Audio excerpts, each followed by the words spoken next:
রাজনীতিতে সাধারণত আপনার প্রতিপক্ষকে আপনি দেখতে পান, তাই না?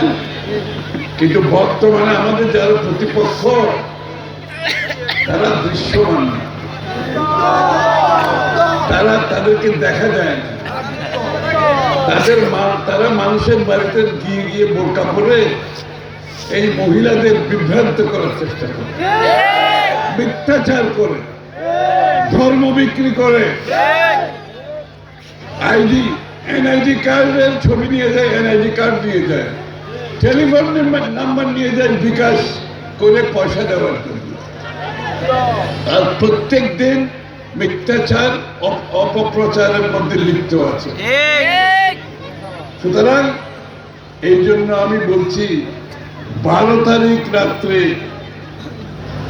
নির্বাচনী ফলাফল হাতে না আসা পর্যন্ত আমাদের আন্দোলন শেষ হবে না।